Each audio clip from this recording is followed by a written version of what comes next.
Bientôt 19h sur CNews, merci encore de votre fidélité. C'est donc parti pour Punchline avec cette question. La CGT a-t-elle réussi son coup aujourd'hui? Le syndicat tente en tout cas d'unir les luttes, étudiants, cheminots, personnel hospitalier. Plus de 130 rassemblements aujourd'hui en France contre la politique du gouvernement.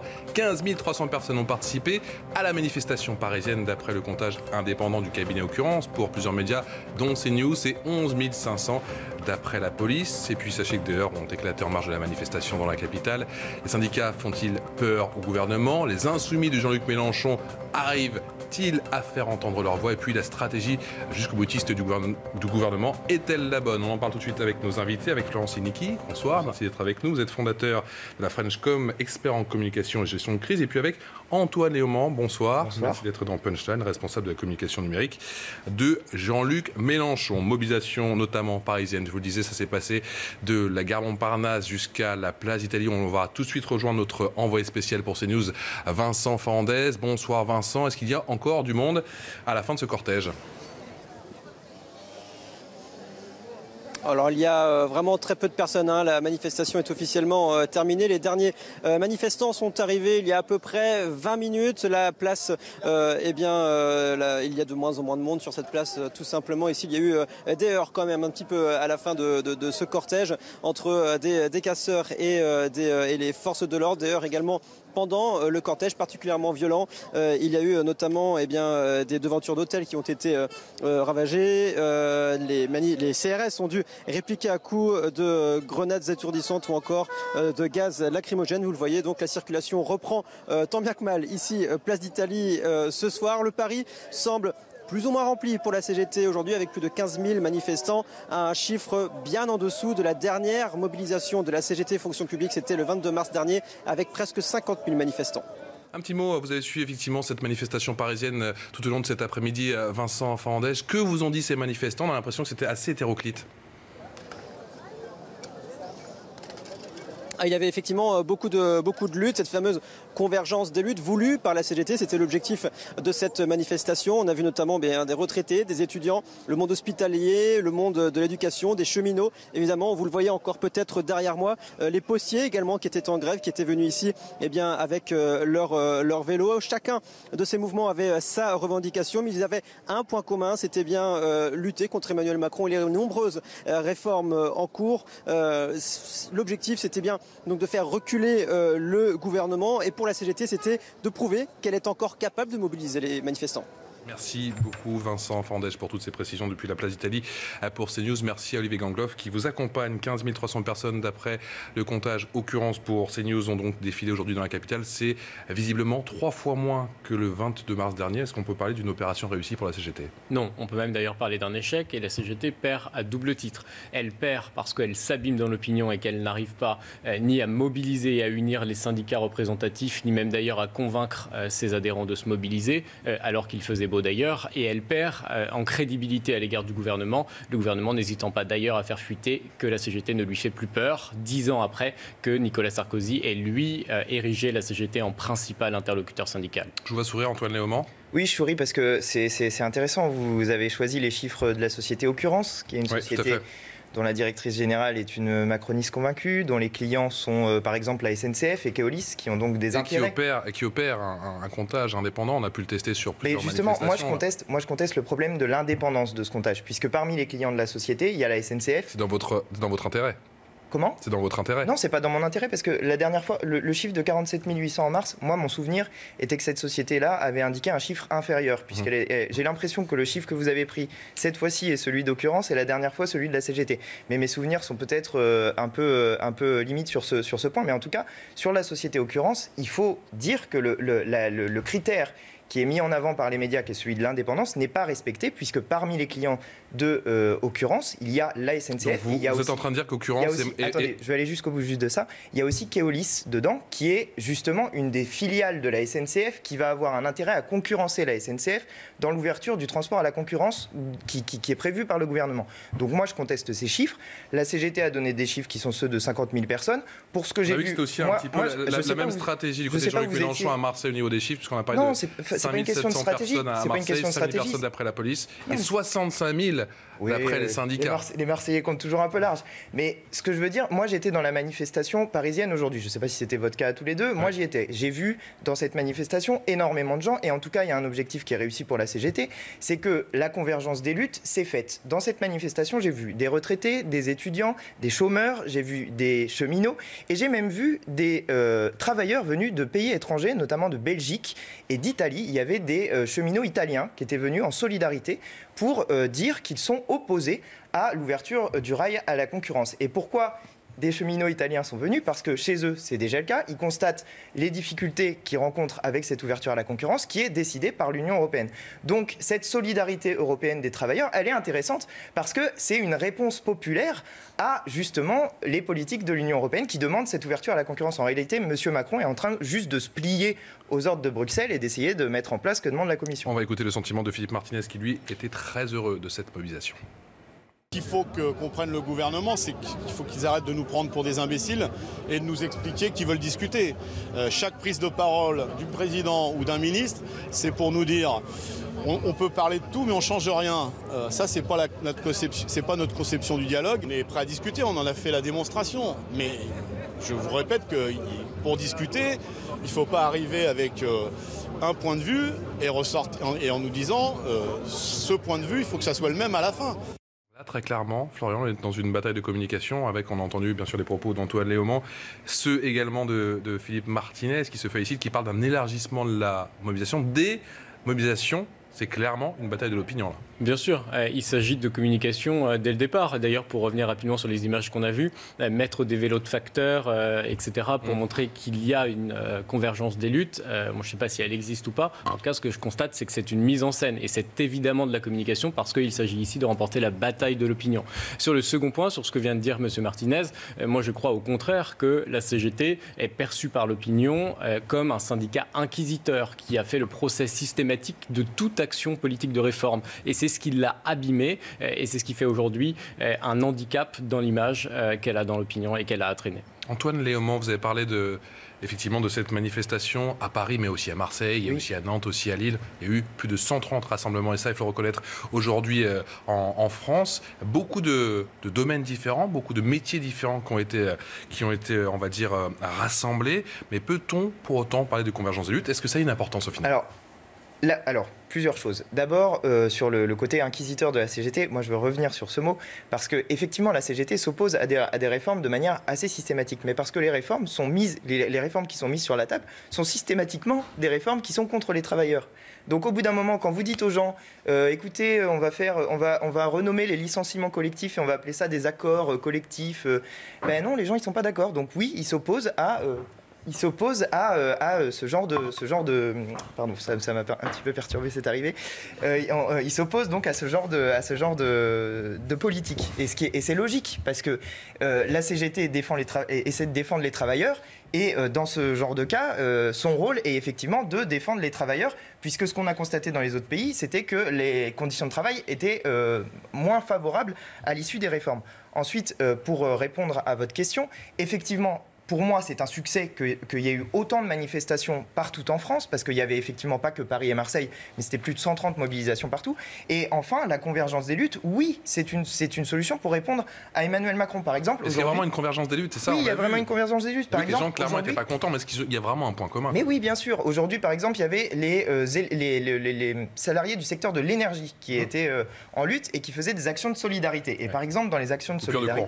Comment? Des coupures de courant. Des coupures de courant ciblées sur, par exemple, les radars. Alors, on peut dire que c'est un problème parce que la sécurité routière, etc. Mais bon, c'est une action qui a un côté sympathique. Et par ailleurs, ils font des actions qui sont aussi positives pour les citoyens, puisqu'ils décident de faire passer en heure creuse certaines zones du territoire. Donc, ils donnent du pouvoir d'achat aux salariés. Et puis de couper le courant aussi. Je veux dire juste un truc sur un point, parce que souvent, moi, on me demande sur les réseaux sociaux, pourquoi est-ce que les grévistes ne rendent pas accès gratuitement au train pendant leur grève. Parce que c'est interdit.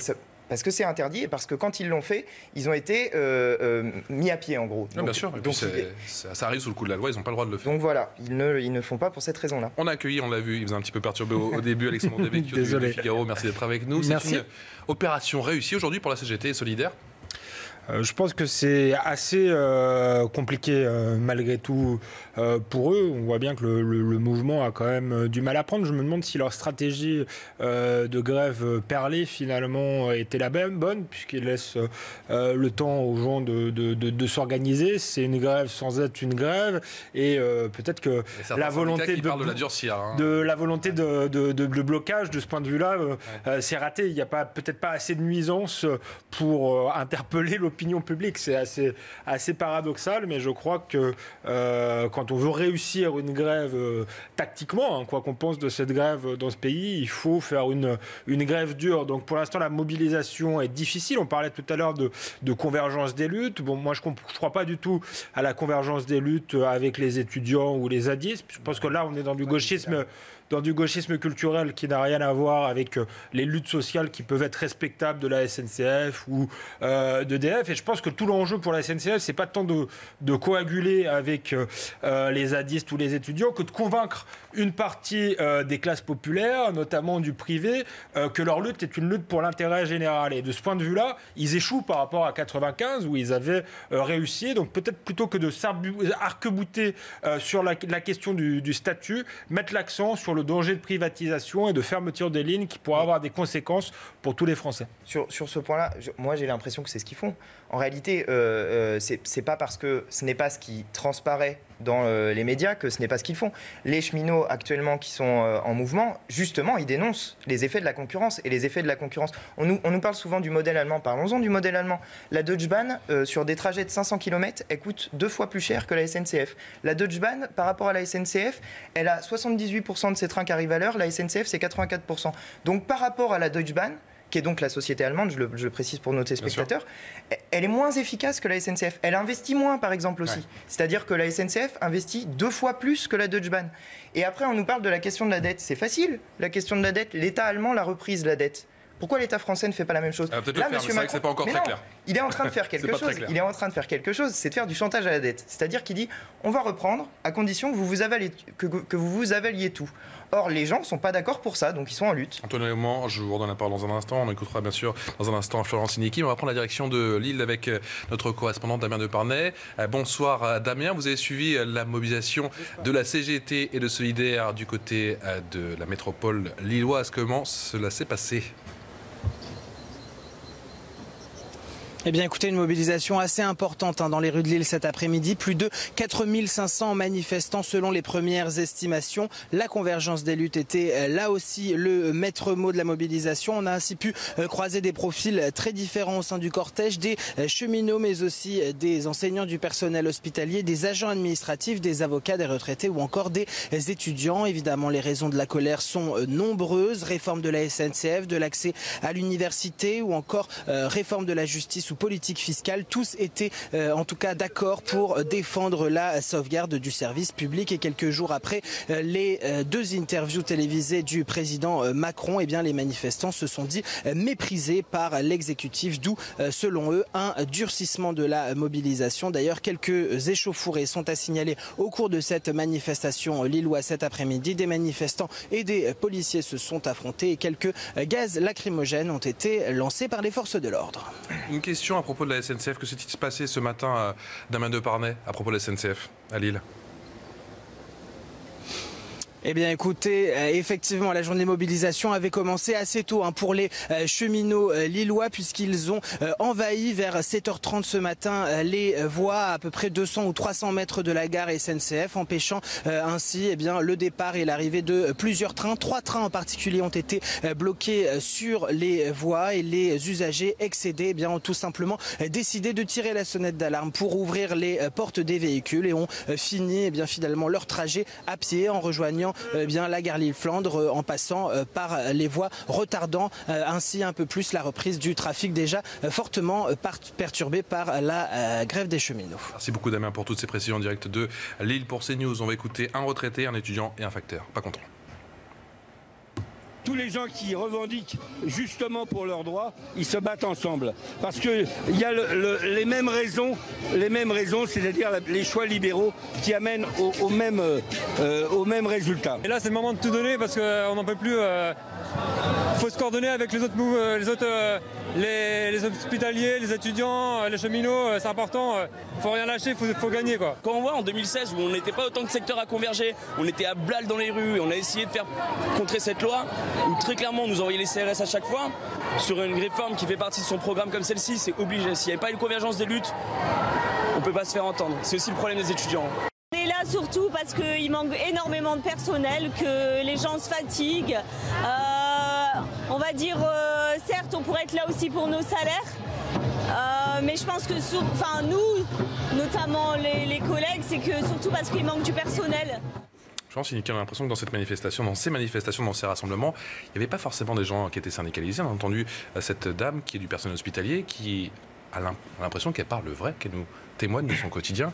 Est-ce que ça, c'est pas important, justement, pour l'opinion publique ? C'est essentiel pour la communication de cette protestation sociale.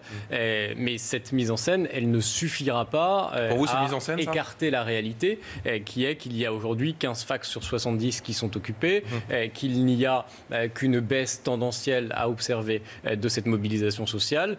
Et on peut faire des belles images et les valoriser, à part créer une surchauffe médiatique. Et c'est d'ailleurs ce qu'a à craindre l'Élysée aujourd'hui. Ça ne reflètera pas une mobilisation sociale ou une dynamique sociale en faveur de cette contestation. Antoine Léaumont, est-ce que la CGT peut peser encore une fois dans ce débat ? On se souvient qu'elle était très puissante il y a 10, 12 ans. On se souvient notamment sous Nicolas Sarkozy. Qu'en est-il aujourd'hui ? C'est pas uniquement la CGT. Là, c'est ce que vous disiez tout à l'heure. On parle dans le personnel hospitalier, par exemple. C'est pas uniquement la CGT. Maintenant, c'est les gens qui n'en peuvent plus. C'est les gens qui se suicident. C'est ça qui se passe en ce moment dans l'hôpital. C'est pas juste il n'y a pas assez d'argent et on demande à faire des économies. C'est des personnels qui se suicident, qui meurent parce qu'il n'y a pas assez d'argent, parce qu'on leur demande toujours plus avec toujours moins de moyens.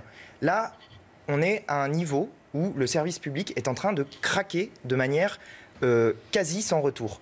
Donc il y a deux possibilités, il y a deux choix. Soit on met de l'argent dedans, on fait en sorte d'assurer les missions de service public, soit on n'assure pas les missions de service public, on privatise tout comme est en train d'essayer de le faire M. Macron, et à ce moment-là, on aura ce genre de situation absolument déplorable. Dans les EHPAD, par exemple, la situation actuellement, il y a un rapport de l'Assemblée nationale qui demande 7 milliards d'euros pour les EHPAD pour doubler les personnels. Et le rapport dit que cet argent-là ne permettrait simplement que d'éviter la maltraitance institutionnelle. Vous vous rendez compte au niveau auquel on est arrivé ? C'est-à-dire que nos vieux, on les laisse mourir dans des conditions absolument déplorables, contre lesquelles les personnels ne peuvent absolument rien faire, pour une raison simple, qui est qu'ils ne sont pas assez. Donc là, effectivement, ça craque pour moi, ça craque de partout. Et cette mobilisation est en train de montrer que il y a une convergence qui se fait sur la question du service public, mais aussi sur d'autres questions. Donc pas forcément sur le nombre, vous allez me dire, mais sur le fait que ce soit hétéroclite, le fait mais bien sûr, et la colère est de plus en plus grande. Dans des boîtes privées aussi. Chez Carrefour, le chef de Carrefour, je ne me souviens plus de son nom, veut supprimer 2400 postes, alors qu'il distribue 360 millions d'euros de dividendes aux actionnaires. Et en même temps, il baisse la prime pour les personnels. Chez Air France, c'est la même chose. Des profits qui sont en hausse, mais des salaires qui stagnent. Donc au bout d'un moment, les gens, ils en ont marre. Je vais vous entendre quand même sur les syndicats, Antoine Léaumont, Alessandro De Vecchio. On a vu donc la CGT, il y a également Solidaire, il y a eu Sudrail aussi un petit peu aujourd'hui, notamment du côté de Nantes. Mais sans FO et sans la CFDT, est-ce que c'est mission impossible ? Je pense que c'est compliqué. Je pense que c'est révélateur d'un mouvement de fond. On est dans une période de décomposition, recomposition politique avec une société plus liquide, plus individualiste qu'elle ne l'était en 95. On le voit avec l'explosion des partis politiques et je crois que c'est pareil. Les corps intermédiaires pèsent de moins en moins et les syndicats pèsent de moins en moins. Ça ne veut pas dire qu'il n'y a pas de contestation dans le pays et de colère légitime, mais ça a plus de mal à former un mouvement cohérent que par le passé. Je crois que ce qu'on appelle convergence des luttes, en réalité, c'est plutôt une atomisation de revendications éparses et différentes et des gens qui luttent chacun pour leurs intérêts propres. Certains peuvent être vraiment légitimes et même servir l'intérêt général, mais pour l'instant, il n'y a pas de grand mouvement de solidarité. On peut le regretter, mais c'est le cas. Florian Silnicki, c'est un moment charnière pour les syndicats aujourd'hui ? Bien sûr, et d'ailleurs assez sensible au fond. Même pour l'avenir, j'entends les syndicats. L'opinion. C'est d'ailleurs ce qui vient d'être fait par mon camarade, qu'à partir du moment où on en a ras-le-bol, eh bien, il faut descendre dans les rues. On surfe sur tous les mécontentements, quitte à ne pas véritablement identifier ces mécontentements.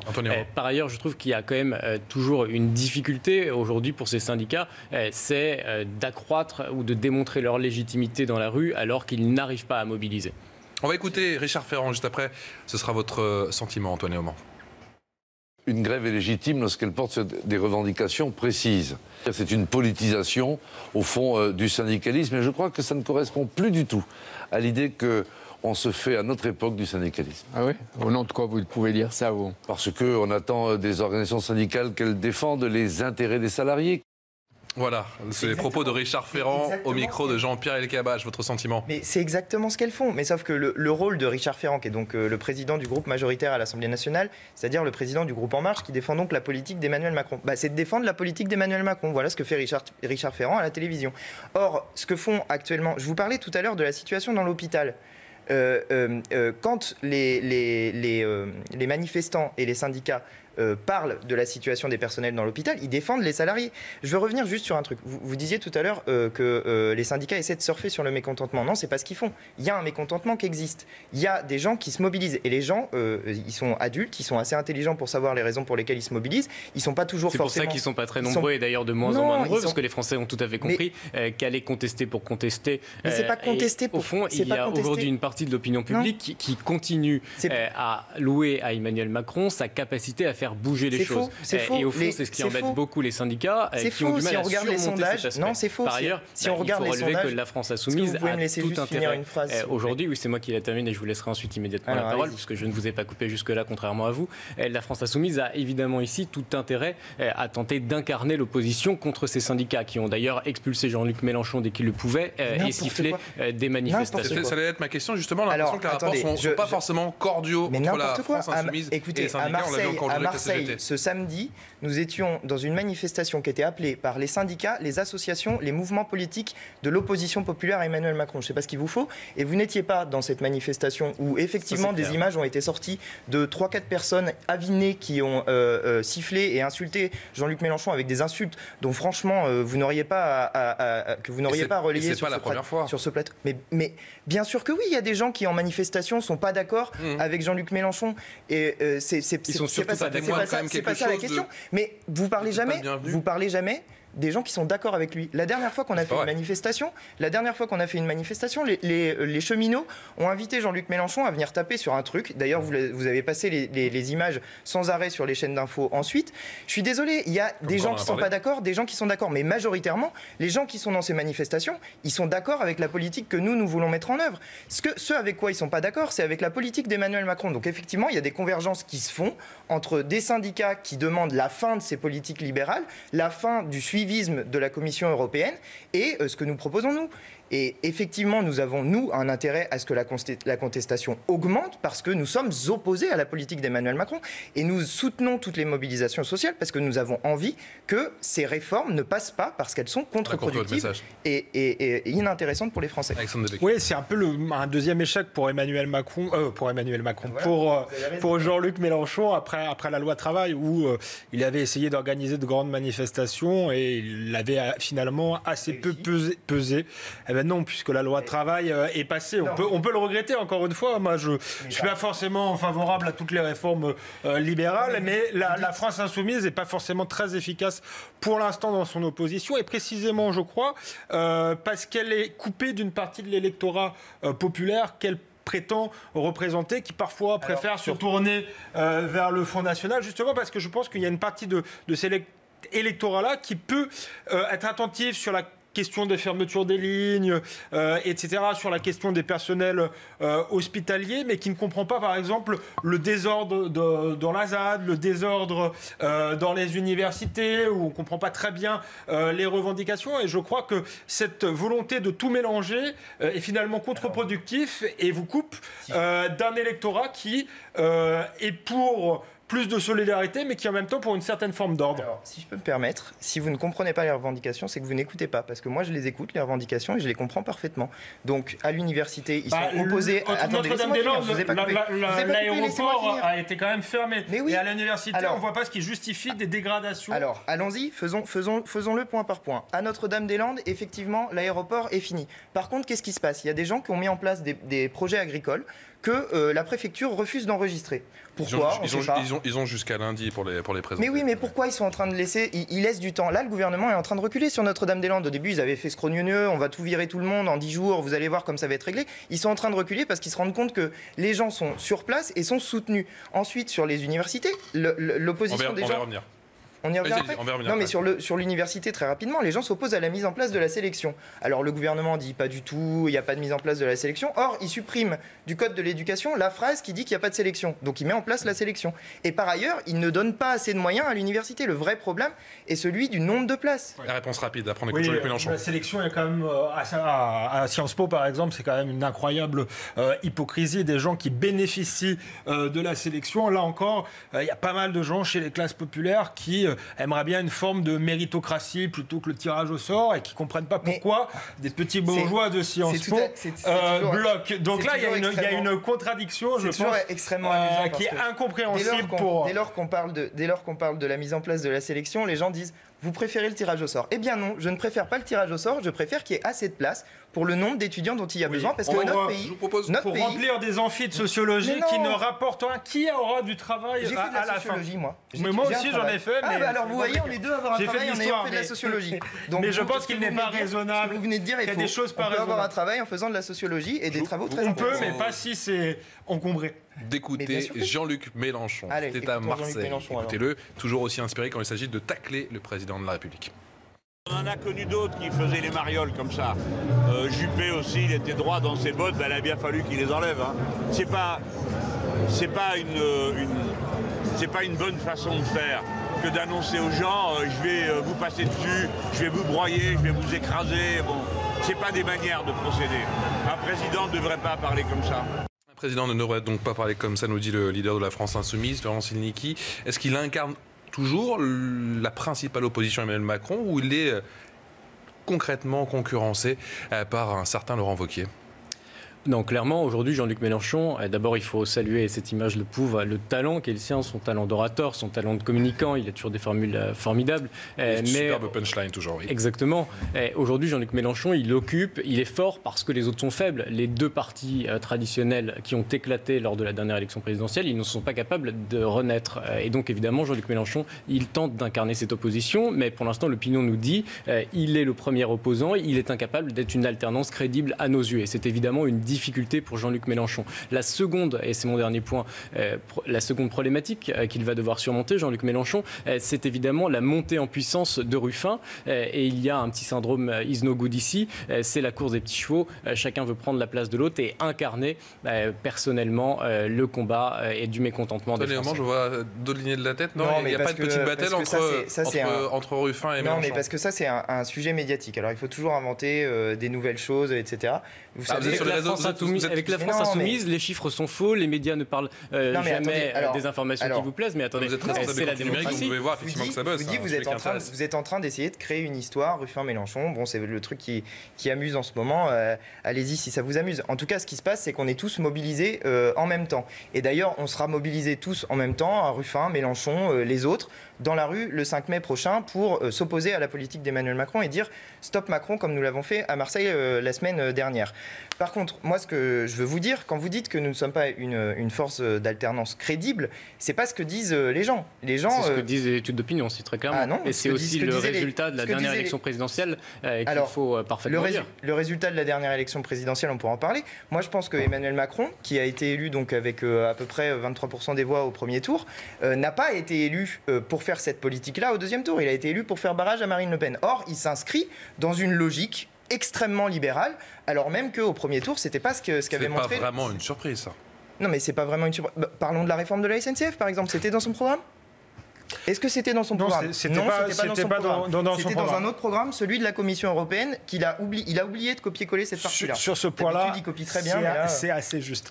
Mais je pense qu'on est effectivement dans une période de décomposition politique, recomposition, avec une partie de la recomposition qui est faite. Finalement, Macron a réuni les libéraux de gauche et de droite, et la décomposition n'est pas finie, puisque les grands partis, le Parti socialiste et les Républicains, à mon avis, sont voués effectivement à disparaître, et je pense qu'il y aura effectivement une nouvelle force qui représentera les catégories populaires de la France périphérique en face d'En Marche, qui est le parti des grandes métropoles. Mais je ne suis pas sûr que Mélenchon puisse le faire, puisque cet électorat-là est également soucieux du régalien, de certaines questions de sécurité, etc. Et Mélenchon a du mal à répondre à leur insécurité culturelle et physique, surtout quand il flirte avec les gauchistes. Et je pense que c'est un point faible et une équation impossible pour Jean-Luc Mélenchon, qui n'a toujours pas réussi à résoudre. Emmanuel Macron, qui a passé 3 jours dans les Vosges, c'est assez inédit. On va l'écouter, effectivement. Il ne compte pas baisser les bras. On va l'écouter dans un instant. Emmanuel Macron, qui a donc passé 3 jours dans les Vosges. Il était aussi passé du côté de Strasbourg avec ce grand oral devant le Parlement européen. Et ce matin, il l'a réaffirmé qu'il n'allait pas se calfeutrer. Des sujets nationaux qui conduisent à des mobilisations. Hier, c'était une journée de grève. Il y a des gens qui n'avaient rien à voir avec Saint-Dié. Ils ont pris des cars pour manifester. Mais moi, je vais au contact, comme je fais toujours. Et donc là, on s'explique. Et on a des accords ou des désaccords. Mais il est normal, quand on transforme un pays, que certaines catégories qui s'étaient habituées à ce qu'on ne bouge jamais les choses ne soient pas forcément d'accord avec le fait qu'on les bouge. Mais j'ai reçu un mandat des Français. Donc j'essaie de tenir le mandat qui m'a été donné. Voilà, j'essaie de tenir le mandat qui m'a été donné. Antoine Léaumont, ça vous fait bondir? Parce que moi, je pense que c'est pas ça le mandat qui lui a été donné. Il a été élu pour faire barrage à Marine Le Pen au 2e tour. Mais après, je veux dire, moi, je critique le système dans son ensemble. Je critique la 5e République. Je suis pour une 6e République. Je suis pour qu'on fasse une constituante et qu'on change enfin ce système qui met en place un seul type qui décide tout seul de tout. Je considère ça comme un système que nous, on appelle de monarchie présidentielle. C'est-à-dire, vous élisez un type et ensuite, il décide. Derrière, il y a les élections législatives où il y a une large majorité qui est élue toujours dans le même sens parce que les élections législatives sont juste après. Un peu comme un chef d'entreprise qui décide de tout, en gros, c'est ça? Non, pas comme un chef d'entreprise, comme un monarque. Et je suis désolé, il y a très peu de systèmes réellement démocratiques. Monsieur Macron parle toujours des démocraties libérales, etc. Il y a très peu de systèmes qui fonctionnent comme ça. Il y a très peu de systèmes qui permettent à un homme seul de faire passer des réformes par ordonnance, par 49.3 éventuellement, comme on l'a vu dans le passé. Donc c'est un système qui pose problème et nous appelons à en sortir. C'est la 5e République. Je ne suis pas sûr que ce soit le cœur du problème. Mais là où je vous rejoins, c'est qu'effectivement, Emmanuel Macron a été élu finalement dans une élection à un tour. Et je pense que sa politique n'est effectivement pas majoritaire dans le pays. Donc il ne faudrait pas qu'il fasse preuve de trop d'arrogance. Je pense que même si les sondages, il s'en sort. Je pense que si les mouvements sociaux échouent, là, il y aura quand même une forme de ressentiment dans la population qui n'a pas forcément voté pour l'ubérisation du pays. Puisque l'enjeu, c'est ça. C'est que Macron a une politique managériale et il aimerait tout flexibiliser. Je ne suis pas sûr que les Français y soient prêts, mais pour l'instant, ils bénéficient de fait d'une opposition éclatée et il en tire profit, mais à terme, le ressentiment pourrait créer face à lui un grand parti populiste comme on en voit dans d'autres pays. C'est vrai. Emmanuel Macron, il a aujourd'hui un risque, c'est celui d'apparaître arrogant.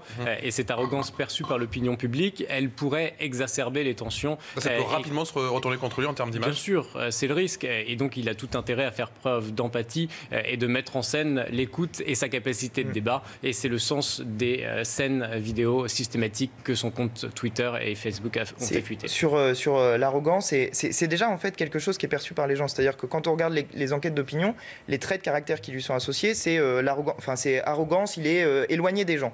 Et en réalité, de fait, il est un peu dans cette logique-là. C'était le premier critère. C'est ça, il est un peu dans j'ai été élu, donc j'avance sans prendre en compte ce qui se passe. Mais je voulais revenir sur un point qui a été évoqué tout à l'heure et sur lequel j'ai pas rebondi. on parlait de l'opposition, qui incarne l'opposition, et en l'occurrence, chaque fois qu'on voit des enquêtes d'opinion, c'est Jean-Luc Mélenchon qui est mis en tête de l'opposition. En réalité, c'est assez logique, parce que la droite de Laurent Wauquiez n'est pas une opposition réellement à Emmanuel Macron. C'est ce que Emmanuel Macron est en train de mettre en place, la politique que la droite n'a jamais réussi à mettre en œuvre. Vous n'avez pas l'impression que Laurent Wauquiez est beaucoup plus à droite aujourd'hui qu'Emmanuel Macron ? C'est-à-dire qu'il essaye de flirter avec Le Pen pour éventuellement, à un moment donné, t'embouiller ensemble et essayer de faire quelque chose, parce qu'ils se rendent compte qu'ils se font bouffer. Emmanuel Macron, après avoir absorbé le PS et complètement détruit le PS, est entré dans la logique de détruire la droite et absorber la droite. Donc il avance, et en face, il recule, et donc à force de reculer, ils vont se retrouver chez Le Pen. Mais de fait, la seule opposition qui est réellement une opposition de fond, point par point, à la politique d'Emmanuel Macron, et en particulier une opposition à la politique libérale d'Emmanuel Macron, elle est incarnée par la France Insoumise aujourd'hui. On écoute un syndicaliste dans un instant à propos de la SNCF, juste après votre réaction. Ah oui, je disais, il a absorbé une partie de la droite libérale, mais je ne crois pas toute la droite, et je ne crois pas qu'on puisse encore raisonner en fait selon un critère droite-gauche. C'est ça. Tout à l'heure, il a été élu par une France qui va bien, celle des métropoles, qui tire profit de la mondialisation. À mon avis, il doit aussi s'adresser aux perdants de la globalisation. S'il veut être le président de tous les Français, l'enjeu c'est de réconcilier ces deux France. S'il n'y arrive pas, l'autre France va se trouver un représentant. Je ne suis pas sûr, encore une fois, que ça puisse être Jean-Luc Mélenchon, puisque c'est une France qui demande de la protection sur le plan économique, mais aussi sur le plan de la sécurité et sur le plan culturel. Antoine Léaumont, Jean-Luc Mélenchon, pas assez rassurant ? Mais moi, je pense que si. Mais juste sur un truc, en s'en prenant aux retraités avec l'augmentation de la CSG, clairement, il n'est pas en train de se mettre la France qui doit convaincre de son côté. Et ce qu'on constate désormais, c'est que les retraités qui étaient traditionnellement très à droite, et c'est pour ça que je vous rejoins largement sur le clivage gauche-droite n'a plus réellement de sens, les retraités qui étaient plutôt à droite sont en train, dans les dernières enquêtes d'opinion qui sont sorties, sont largement du côté de Jean-Luc Mélenchon, et la France Insoumise est perçue comme le parti préféré des retraités, ce qui il y a quelques mois seulement était inimaginable au regard du passé. Alors qu'ils avaient plutôt voté Fillon. Simplement sur ce point-là, vous disiez tout à l'heure, il faut que Jean-Luc Mélenchon incarne davantage le régalien. Moi, je pense que c'est ce que nous faisons avec la France Insoumise, et sur tous les sujets, en particulier sur l'international, on voit que la politique d'Emmanuel Macron est une politique de suivisme des États-Unis d'Amérique. Or, nous avons une politique qui est celle de la souveraineté, de l'indépendance de la France et de la restauration de sa diplomatie indépendante, avec la sortie de l'OTAN notamment. Florence Finicki. Ça, c'est intéressant parce que il est vrai qu'au fond, ce serait avoir un raisonnement de vieux qui est déjà désuet que de penser droite-gauche. Le vrai clivage, il va être sur l'Europe.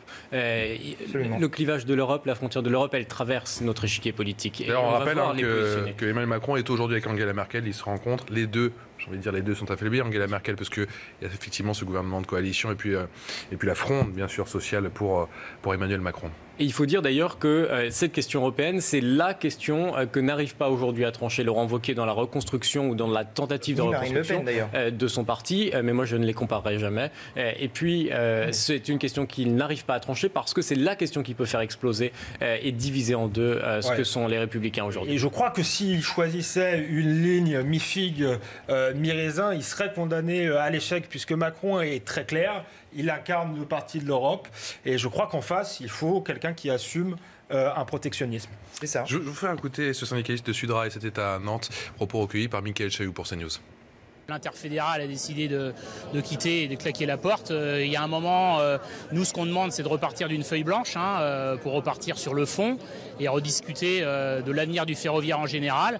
Donc il n'y a pas de discussion qui avance. Donc il y a un moment, on va aller au-dessus. Donc on va aller voir effectivement le Premier ministre. Il y a un moment, il faut que ça se décoince. Le gouvernement reste ferme. Nous aussi, on est dans la rue. Tout le monde est dans la rue.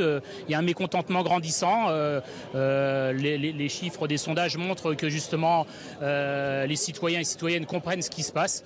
Donc nous, on lâchera pas. Voilà.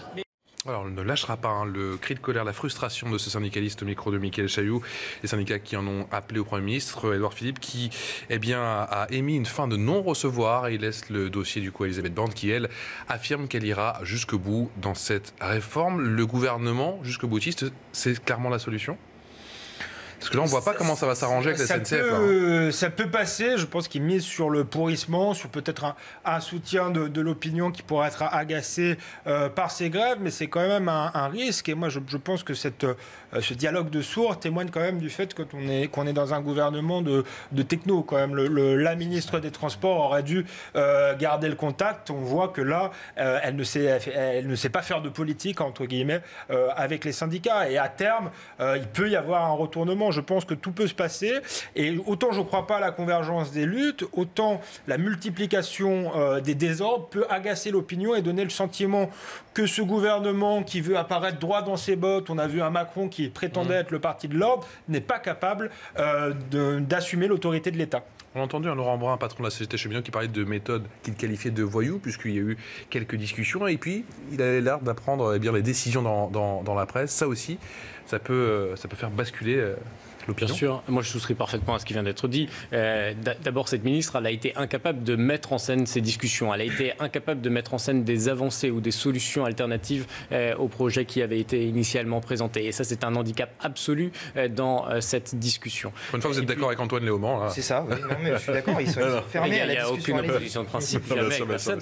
Et puis par ailleurs, l'autre difficulté essentielle aujourd'hui pour le pouvoir, c'est de démontrer que malgré les contestations qui s'expriment librement, eh bien, il y a à la fois un cap dont manifestement il y a eu besoin de faire la pédagogie parce qu'Emmanuel Macron baissait dans les études d'opinion. Et puis, au fond, la difficulté, c'est de montrer qu'on peut contester, mais on doit le faire dans l'ordre. Et Emmanuel Macron, sur ce point, il est en train de perdre tout un pan de son électorat qui voit la zone Notre-Dame-des-Landes ne pas être réglée et qui voit les contestations et les problèmes émerger partout sur le territoire. C'est une difficulté pour lui que de montrer et de mettre en scène sa volonté de maintenir l'ordre. Surtout que je pense qu'il a pris un risque, parce que je pense qu'il a évacué Notre-Dame-des-Landes en début de semaine dernière, avant ses interventions de télévision. On se demande pourquoi il en a fait 2, parce que là, il n'a plus du tout de joker. Déjà, peut-être il n'aurait pas dû en faire aucune. Il a quand même un Premier ministre qui pourrait mettre en première ligne. C'est comme ça qu'on fait dans la Ve République. Et ensuite, il a voulu, ce que je disais, jouer le parti de l'ordre. Il pensait qu'il pourrait évacuer,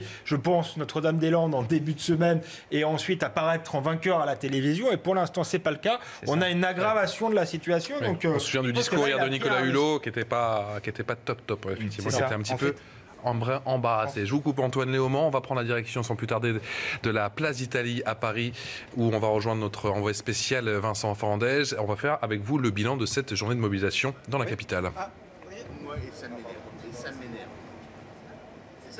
Oui, alors cette manifestation qui est définitivement terminée ici, place d'Italie, vous le voyez sur ces images de Olivier Gangloff. Les voitures ont repris le terrain, la circulation a repris ici depuis maintenant une petite demi-heure. Il y avait beaucoup de monde dans les rues à Paris cet après-midi, des retraités, des étudiants, des cheminots, le monde hospitalier, le monde de l'éducation. Voilà, il y avait énormément de mouvements, de contestations. C'était bien là tout l'objectif de la CGT aujourd'hui, avec chacun leurs revendications, mais un point commun avec il y avait un point qui rassemblait en fait tous ces mouvements, c'est bien lutter contre Emmanuel Macron et ses réformes qui sont en cours, ces nombreuses réformes. C'était pour les manifestants aujourd'hui le seul moyen en fait de lutter contre le président de la République. Certes, les manifestants que nous avons pu rencontrer en tout cas, ce sont leurs mots. Une manifestation qui était ponctuée néanmoins de quelques violences, notamment en milieu d'après-midi.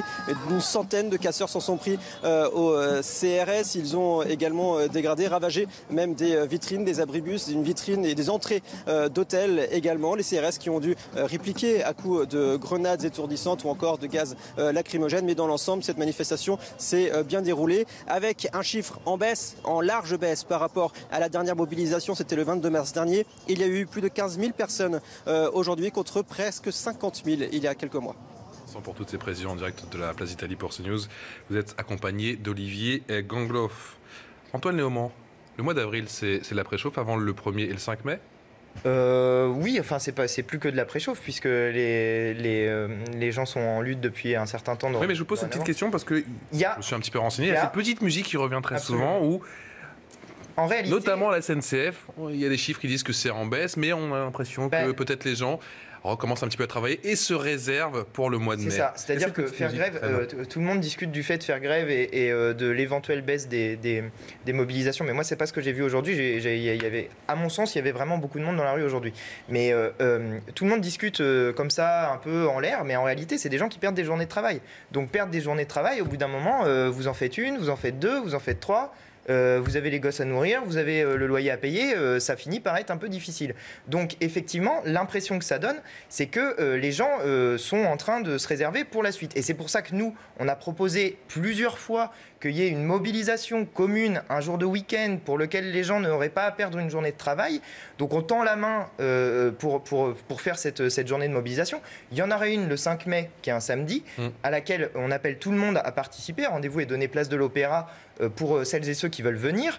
Et voilà. Et le rendez-vous est pris. L'idée est de dire stop à la politique d'Emmanuel Macron. 30 secondes, Alexandre Devecchio, pour conclure.